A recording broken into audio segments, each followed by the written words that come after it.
दोस्तों, संसद का मॉनसून सत्र 9 दिनों के लिए बढ़ा दिया गया है। ये सत्र 21 जुलाई से शुरू होकर अब 21 अगस्त तक चलेगा। पहले संसद 12 अगस्त तक चलने वाली थी, जिसके बाद में एक हफ्ते के लिए इसे बढ़ा दिया गया है। इस बार सरकार की तरफ से 8 विधेयक पेश किए जाएंगे और काफी हंगामे के भी आसार हैं। इस बीच नेता प्रतिपक्ष राहुल गांधी ने भी पीएम को पत्र लिखा है। अब उन्होंने क्या लिखा है और सत्र में किन विधेयक को सरकार लाने वाली है, समझेंगे इस वीडियो में। दोस्तों, लोकसभा सचिवालय ने जिन प्रमुख विधेयकों की जानकारी दी है, उनमें टैक्स, शिक्षा, खेल और खनिज नीति जैसे क्षेत्रों से जुड़े विधेयक शामिल हैं। वो विधेयक कौन से हैं बताएंगे आपको, लेकिन पहले राहुल गांधी के लेटर के बारे में बता देते हैं। दरअसल राज्यसभा में नेता प्रतिपक्ष मल्लिकार्जुन खड़गे और लोकसभा में विपक्ष के नेता राहुल गांधी ने 16 जुलाई को प्रधानमंत्री नरेंद्र मोदी को लेटर लिखा। इसमें उन्होंने आग्रह किया है कि जम्मू कश्मीर का पूर्ण राज्य का दर्जा बहाल करने के लिए संसद के आने वाले मॉनसून सत्र में विधेयक लाया जाए।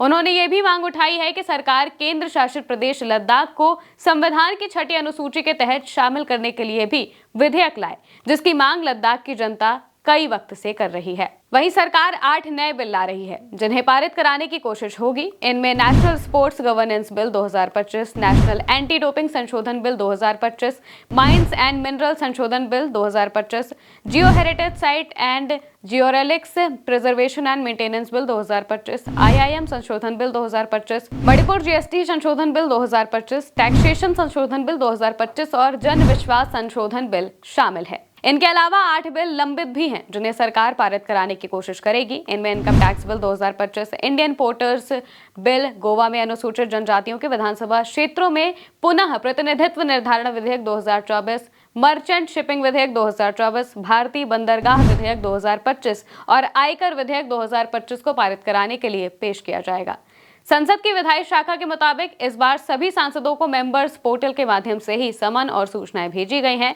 सभी सांसदों को सत्र के शेड्यूल और विधायी कार्यक्रम की जानकारी डिजिटल रूप में दी गई है। इनमें सबसे जरूरी राष्ट्रीय खेल प्रशासन विधेयक यानी कि नेशनल स्पोर्ट्स गवर्नेंस बिल भी है, जिसका मकसद खेलों के विकास और प्रोत्साहन, खिलाड़ियों के लिए कल्याणकारी उपायों और खेलों में नैतिक आचरण को सुशासन के माध्यम से सुनिश्चित करना है।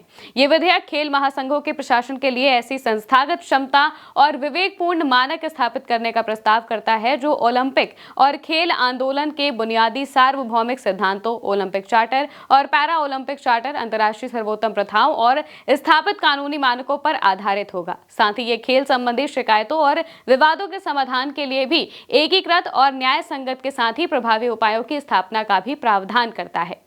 खेलों से संबंधित एक और विधेयक साल 2022 के राष्ट्रीय डोपिंग रोधी अधिनियम यानी कि नेशनल एंटी डोपिंग एक्ट में संशोधन के लिए प्रस्तावित किया गया है। ये संशोधन लागू होने के बाद वर्तमान अधिनियम की कुछ परिभाषाओं और प्रावधानों को अंतर्राष्ट्रीय सर्वोत्तम प्रथाओं और विश्व डोपिंग रोधी एजेंसी यानी कि वाडा कोड के अनुरूप बनाया जाएगा। दोस्तों, अगर डोपिंग की बात करें तो इंडिया के स्पोर्ट्स सेक्टर में सबसे ज्यादा डोपिंग के केसेस सामने आते हैं।